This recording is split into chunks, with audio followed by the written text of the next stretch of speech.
Tiago, capítulo 4, versículo 13 a seguir.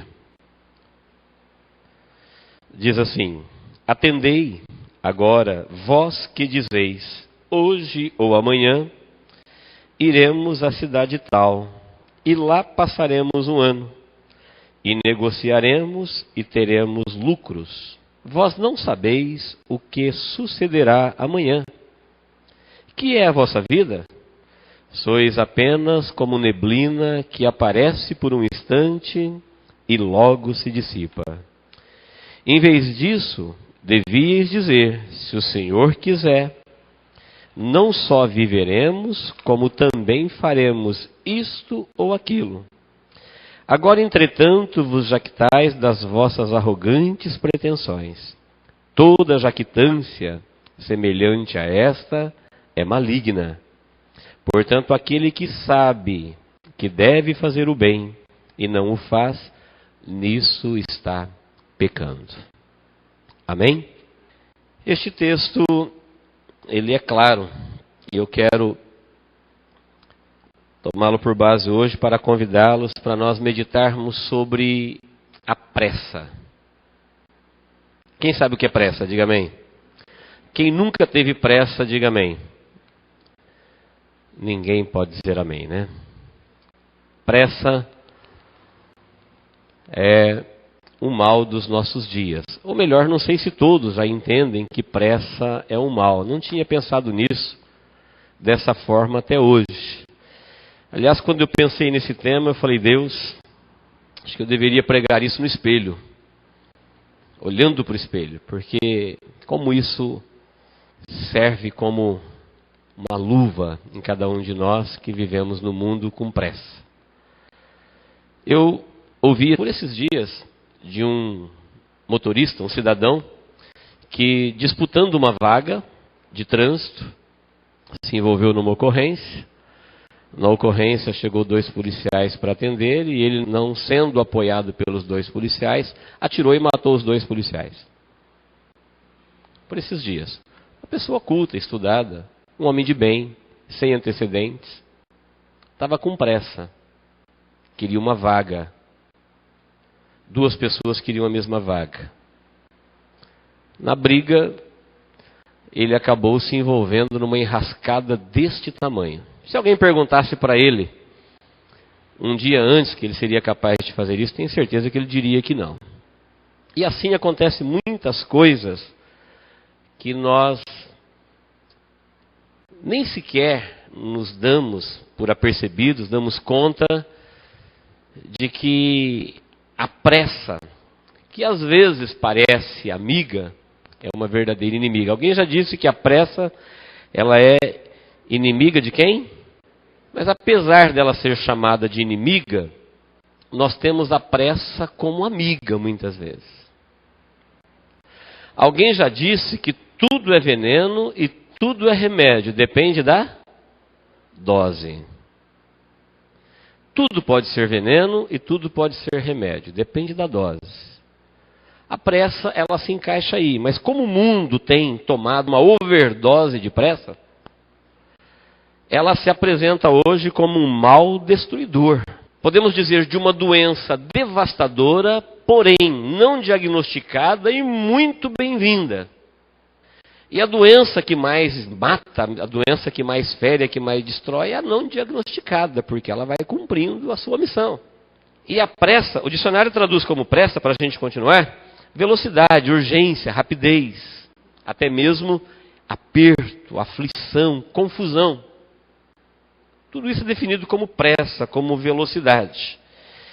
E eu digo que a pressa é uma doença que destrói, como acabei de falar, como aconteceu desse cidadão, motorista.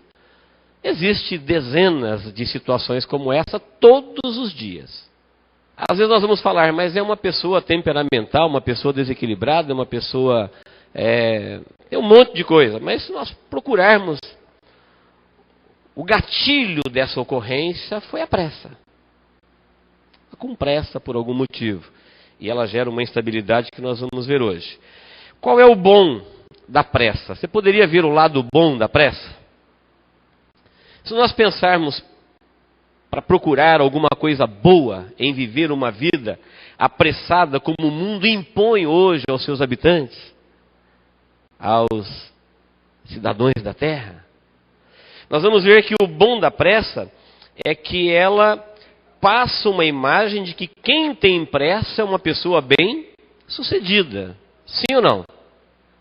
Temos essa falsa ideia, essa sensação errada de que uma pessoa apressada é uma pessoa bem sucedida.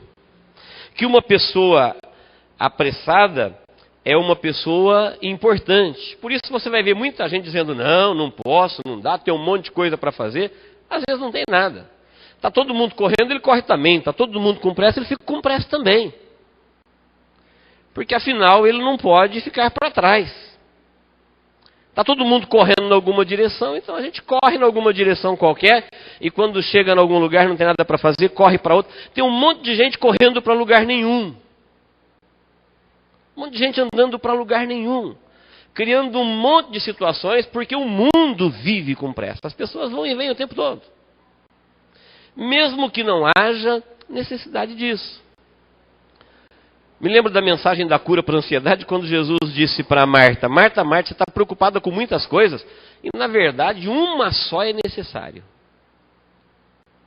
Você está preocupada, mas necessário mesmo é a parte que Maria escolheu. Essa é necessária. As outras são situações que você acabou criando. Então, o lado bom da pressa é que parece que um mundo apressado vai produzir mais. Parece que uma pessoa apressada, ela vai conquistar mais. Parece que uma pessoa com pressa, ela vai fazer mais coisas. E nessa pressa, nós entramos nessa arrogância, nessa jactância que diz Tiago. Tiago olhou para a vida e na unção ele disse, vocês dizem faremos, iremos, construiremos, lucraremos. Ele falou, primeiro você precisa acordar e respirar, está vivo.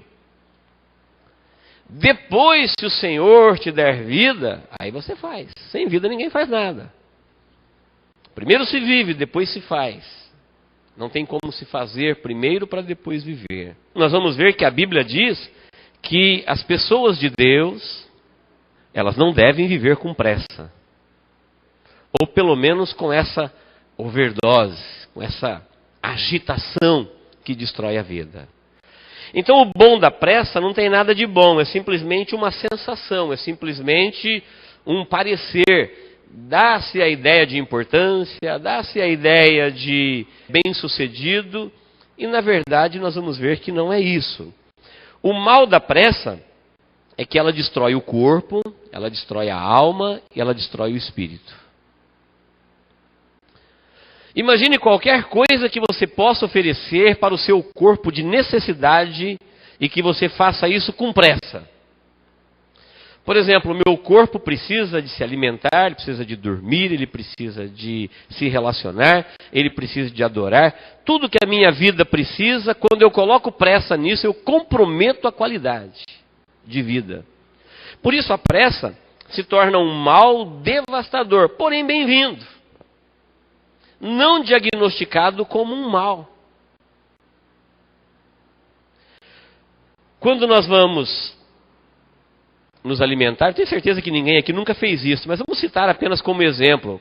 Assistir TV, comer, ler e responder e decidir e atender telefone ao mesmo tempo. Ninguém nunca fez isso, né? Mas a gente sabe que isso faz mal. O corpo reclama. Por que eu não posso fazer um de cada vez? Porque eu tenho pressa, eu tenho que fazer mais coisas. E aí eu não tenho tempo para dormir, eu não tenho tempo para comer, eu não tenho tempo para descansar, eu não tenho tempo para fazer aquilo que o meu corpo precisa, e eu não tenho tempo para ele, e com certeza ele vai sentir o baque. Questão de tempo. Ele vai reclamar. Por que você não dormiu? Porque eu não tenho tempo, eu tenho que acordar cedo. Você tem que acordar cedo, tem que trabalhar, porque eu trabalho até tarde, porque eu não tenho tempo.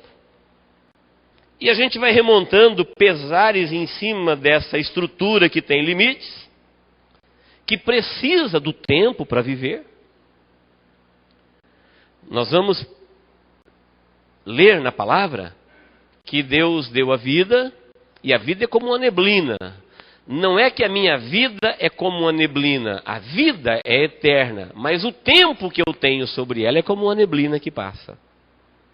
Passa muito rápido. O tempo do meu controle sobre ela. Então o meu corpo sofre com a falta de tempo, com a pressa. Essa pressa que o mundo impõe me prejudica, contagia fisicamente. Nós não temos tempo para viver e com isso o corpo sofre. A alma sofre também, porque nós temos tensões, descontroles emocionais, o dia é pequeno, a gente vive olhando para o relógio, e todo mundo faz um monte de coisa, tem que fazer também, todo mundo lê um monte de coisa, tem que ler também, todo mundo assiste um monte de coisa, tem que assistir também. Enfim, todo mundo está fazendo tudo e eu tenho que fazer, todo mundo está correndo, tem que correr, todo mundo está sem paciência, eu tenho que ser assim também. E assim a nossa personalidade, a nossa alma, o nosso temperamento, ele é cunhado às pressas. Pode observar que a criança se emancipa rapidamente, o jovem se torna adulto rapidamente e o adulto termina a sua vida rapidamente. A vida está encurtando, porque tudo é cunhado às pressas, até mesmo a alma. Ela é amadurecida à força. Nós achamos que é altruísta, nós achamos que é heróico, nós achamos que é conquistar marcos, quando nós antecipamos fase na vida nossa ou dos nossos. Achamos que conquistamos ou fizemos uma proeza. E vamos cunhando tudo prematuramente. E aí, a alma sofre porque ela precisa de tempo para amadurecer, para viver, para existir. E com isso a alma sofre também. O nosso espírito sofre também, porque o meu espírito basicamente é a minha parte da consciência e da fé. E tudo que se relaciona a Deus não pode ser feito à pressa. Com muita pressa. Não tem como estudar a Bíblia com pressa, orar com pressa, cultuar com pressa, adorar com pressa, ler com pressa. Fica tudo de uma forma comprometedora. Por isso muitas pessoas nem sequer adoram mais. Sabe por quê? A igreja é longe, não dá tempo. O culto é longo, não aguenta esperar. O louvor cansa, não aguenta ficar em pé. A Bíblia é um livro muito comprido. Eu prefiro profecia. Profecia já vem prontinho, enlatado. Meu servo, eu vou fazer isso por você. Amém. Tive nem que estudar, nem que orar e nem pedir revelação. Já veio pronto. Agora, estudar, crescer no conhecimento leva tempo. E nós não temos tempo, nós temos pressa. E a pressa consome todinho o tempo. E o tempo é o que nós precisamos para viver. Meu corpo precisa de tempo, minha alma precisa de tempo, meu espírito precisa de tempo. Qualquer fase da minha vida precisa de tempo. Por isso a Bíblia diz que para tudo há o seu tempo. A Bíblia usa os exemplos da natureza, do agricultor, a Bíblia usa o exemplo do semeador. Jesus usava em suas parábolas para falar do tempo as coisas fáceis de perceber. Nenhum agricultor vai jogar semente na terra sem antes preparar o solo. E depois que ele joga a semente, depois de preparar o solo, ele não vai no dia seguinte dizer: cadê meu trigo? Cadê minha cevada? Cadê a espiga? Não, ele vai dar o tempo. Não adianta reclamar antes do tempo. A semente precisa do seu tempo, a terra precisa do seu tempo, a planta precisa do seu tempo. A chuva não cai na hora que você quer, ela vem ao seu tempo. A Bíblia fala chuva ao seu tempo, vento ao seu tempo, sol ao seu tempo. Tudo tem o seu tempo. De repente nós aparecemos no tempo do tempo de Deus e queremos fazer o nosso tempo, sem termos poder sobre o tempo. Quando eu digo que nós não temos poder sobre o tempo, é porque nós não temos. Eu não consigo mexer no relógio nem um minuto para lá, nem um minuto para cá. Não tenho poder sobre o tempo. Não tem como esticá-lo ou encurtá-lo um côvado, meio metro. O tempo segue o seu curso fielmente estabelecido por Deus. Mas dentro do tempo de Deus, nós temos o nosso tempo. Se nós vivermos o nosso tempo, nós vamos ver que Deus quer que cada coisa seja vivida ao seu tempo. O mundo é que é apressado.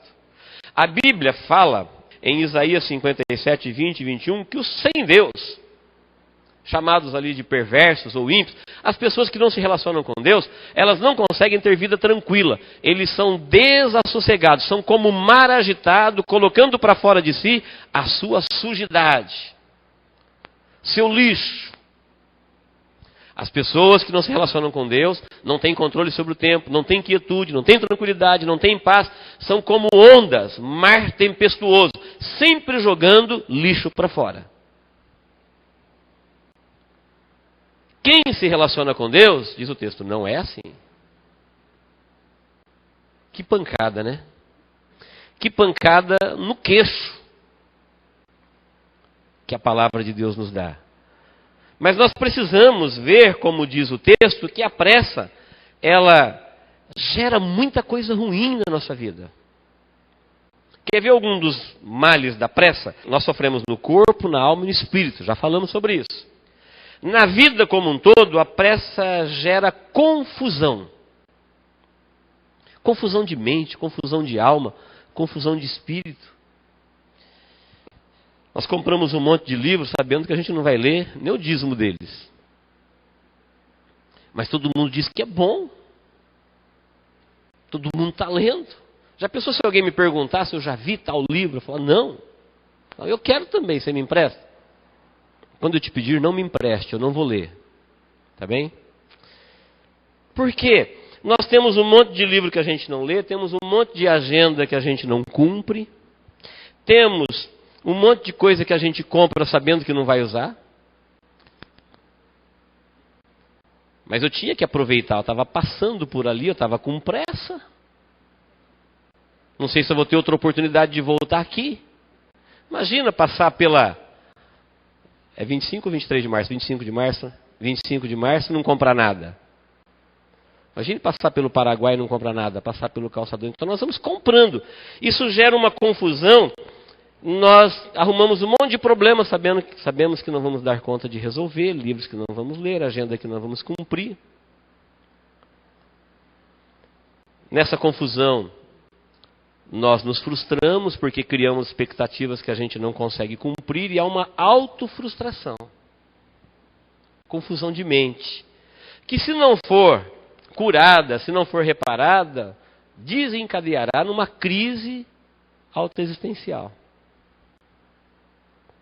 Um monte de caminho, um monte de etapas, um monte de projeto, um monte de porta aberta, um monte de coisa, e estamos com pressa. E o que me deixa mais apressado ainda é que tem gente passando mais rápido por mim ainda. Quando eu penso que eu estou numa velocidade boa, tem gente passando e fazendo poeira. Com mais pressa ainda. Isso me faz acelerar o passo. Porque tem gente mais informada, tem gente com mais poder de compra, tem gente aprendendo mais coisas. E o mundo entra nessa ciranda. E o primeiro que perde é o apressado, porque o primeiro que sobra nessa pressa é Deus. Nós vivemos num mundo que não tem tempo para Deus. Deus é o primeiro que é cortado, e quando Deus é cortado, o primeiro que sofre é o apressado. Ele rompe com a vida na sua fonte. Ele rompe com a bênção onde ela nasce. Ele bloqueia a vida onde ela tem sentido. Sabe por que Deus é o primeiro que perde? Porque Deus não é como os homens que cobram no dia seguinte. Deus é longânimo. Então, se eu faltar no compromisso com Ele, não dá nada. Se faltar na escola, você fica com falta. Se faltar no emprego, você recebe advertência. Se faltar na prova, você fica com 0. Mas se você não vier no culto, não dá nada. Se você não orar, não dá nada. Se você não ler a Bíblia, não dá nada. Não dá nada entre aspas. Mas não tem uma cobrança imediata, porque Deus é longânimo. E nessa pressa, como Deus não cobra como cobra os homens cobram de uma forma diferente, então nós vamos cumprindo com os compromissos, que traz punição imediata. E Deus vai ficando do lado de fora, até ficar muito distante de muitas pessoas, que elas têm tantas coisas para fazer, e estão com tanta pressa, e Deus não faz parte. Isso gera uma confusão tremenda na vida. Além de confusão, gera superficialidade. Porque nós estamos em tudo e não estamos em nada. A pessoa muito apressada, ela se envolve, ou ela parece, ou ela coloca o seu nome, ou a sua presença, a sua assinatura em tantos lugares, mas ela não está comprometida com nenhum. Entra em muitos lugares e não fica em nenhum, começa muitas coisas e não termina nenhuma. Está sempre com pressa. É o mal da pressa, confusão, superficialidade, insensibilidade. O mundo fica mais insensível. Hoje anoiteceu e pode ter certeza que milhões de pessoas não viram nem o nascer e nem o pôr do sol. Olha, a vida do anjo é uma. O que é a vida do animal? É outra. Do peixe, da ave. O que é a vida da árvore? É outra. Agora, o que é a vossa vida? Livre-arbítrio. Direção sobre ela, sobre o teu comando. O que está fazendo com ela? Colocou ela no trilho do mundo, na correria, ou deixou ela no tempo de Deus? Se ela ficar no tempo de Deus, Deus ficará no tempo dela. Se o Senhor quiser, primeiro eu vivo. Se o Senhor quiser, depois eu faço. É assustador dizer isso, mas todas as pessoas que morrem tinham projeto para os próximos 100 anos. Ninguém tinha projeto para morrer no dia seguinte. Seja com 20 ou com 50. Todos nós temos a nossa vida programada, pelo menos para mais alguns anos para frente.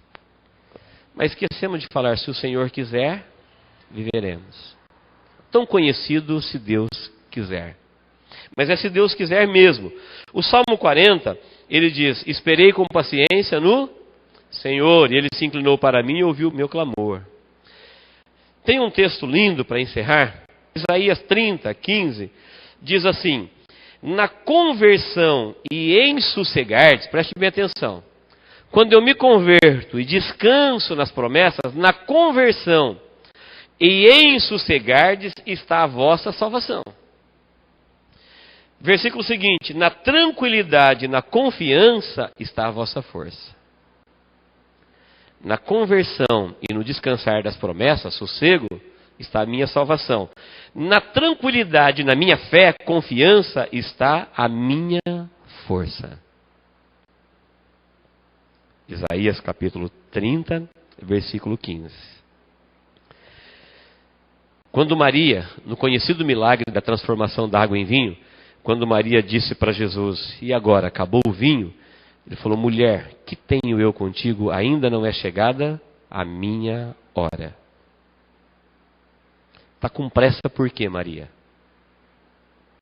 Não vou começar o meu ministério por causa de uma circunstância qualquer. Não chegou a minha hora. Não é você que vai acionar o gatilho da minha vida, do meu ministério. Alguns minutos depois, Jesus transforma a água em vinho. Eu já disse e repito isso aqui. Eu acho que Maria foi uma mulher notável. Quase que ela acerta o tempo do início do ministério de Jesus. Errou por minutos. Talvez se ela espera um pouquinho, ela tinha acertado. Alguns minutos depois, chegou o tempo. Mais para frente, Jesus falou para os discípulos, vem a hora, e já chegou, em que a partir de agora, os mortos ouvirão a voz do Filho do Homem, e aqueles que a ouvirem, viverão.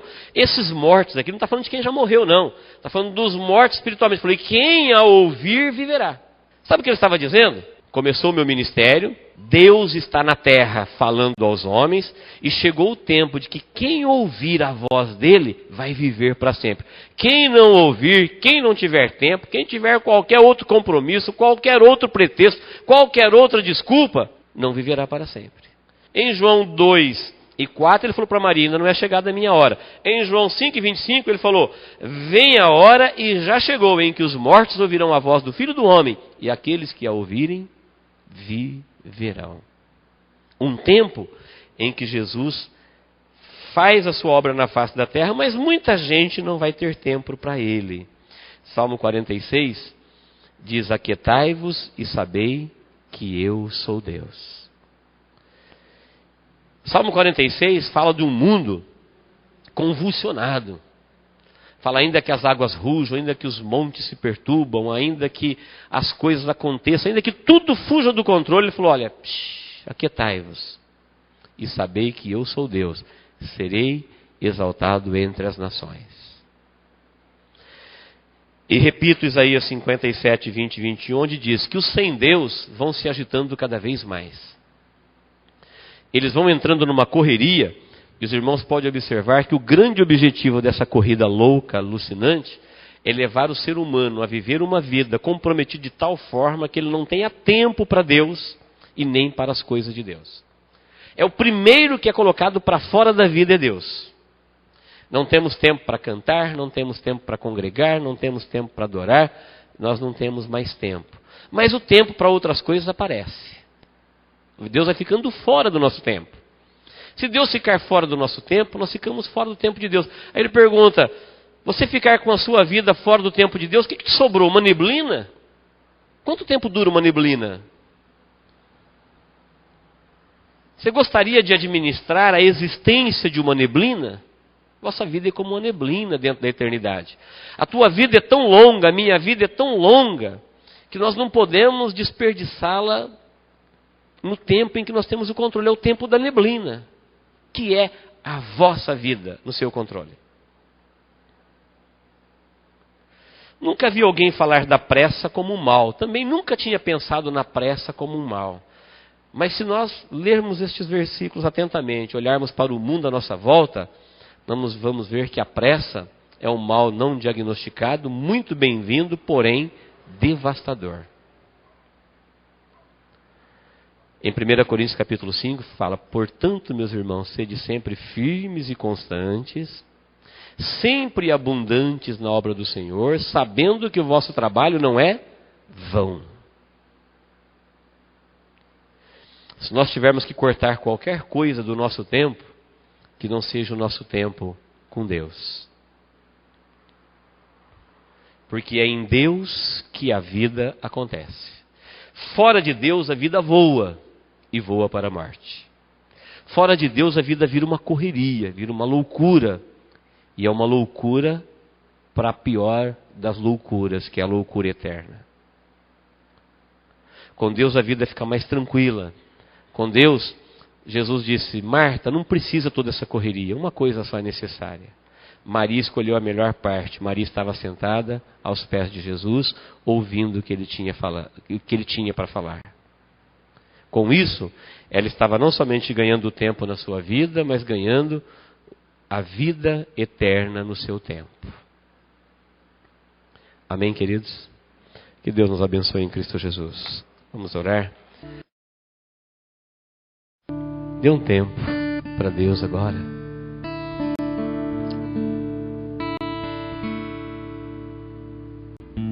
Um tempo do seu dia, um tempo do seu tempo. Quanto tempo faz que você não dá um tempo para Deus? Quem sabe a vida vem passando e Deus vem ficando do lado de fora dela.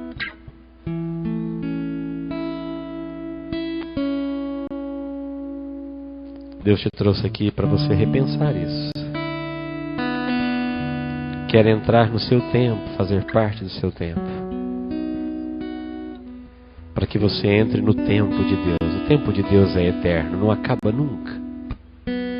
É onde a vida sempre acontecerá. Que bom saber disso a tempo. Triste será para aqueles que ouvirem isso ou saberem disso quando não tiverem mais tempo. Que bom, Deus, saber disso a tempo.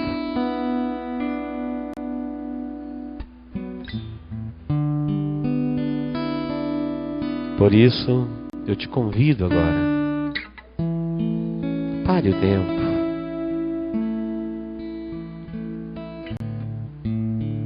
Para entrar no tempo de Deus, sem pressa.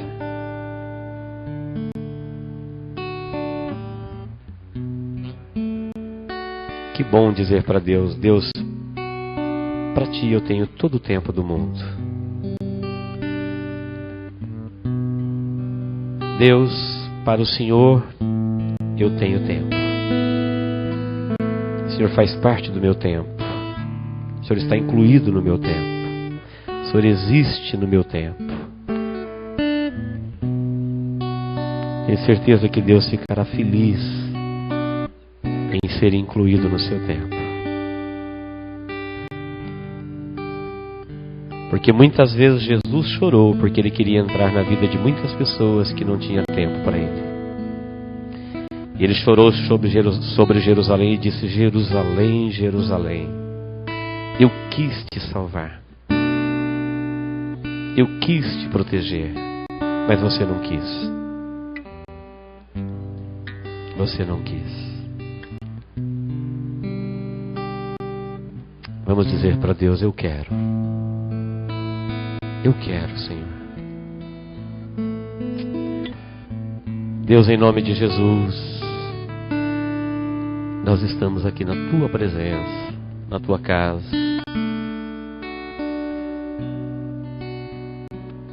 Paramos tudo, Pai, nesta noite, para vir Te adorar. Deixamos tudo, prazerosamente, voluntariamente, escolhemos estar aqui, porque Tu és um Deus importante para nós. Cantar louvores ao Teu nome, ó Deus, é importante para nós. Ouvir a Tua palavra é importante. Recebermos, ó Deus, a ministração é importante. E nós nos curvamos diante da Tua palavra e recebemos ela como Tua palavra para o nosso coração. Deus, entra no tempo da nossa vida. Entra, ó Deus, na história da nossa vida. Entra, ó Deus, na luta da nossa vida, em todos os cômodos da nossa vida. Em toda a área do nosso viver. Ajuda-nos, ó Deus. Ajuda-nos, ó Deus, no nosso tempo. Olha para cada vida aqui diante de Ti, Senhor. Para cada coração prostrado, para cada coração aberto, para cada lágrima vertida, para cada ato de entrega, para cada ato de fé. Deus, é o Teu tempo, Senhor. É o tempo que o Senhor preparou para nós nessa noite. Este encontro estava marcado. Este momento, ó Deus, este tempo estava diante dos Teus olhos. E nós queremos pedir, ó Deus, que neste momento o Teu Espírito Santo entre, ó Deus, no nosso tempo, na nossa vida, no nosso destino, e cumpra aquilo que lhe apraz. Tu sabes, ó Deus, o que traz cada um dos Teus filhos aqui nesta noite. Tu sabes, ó Deus, o que vai em cada coração. O Senhor conhece, ó Deus, a história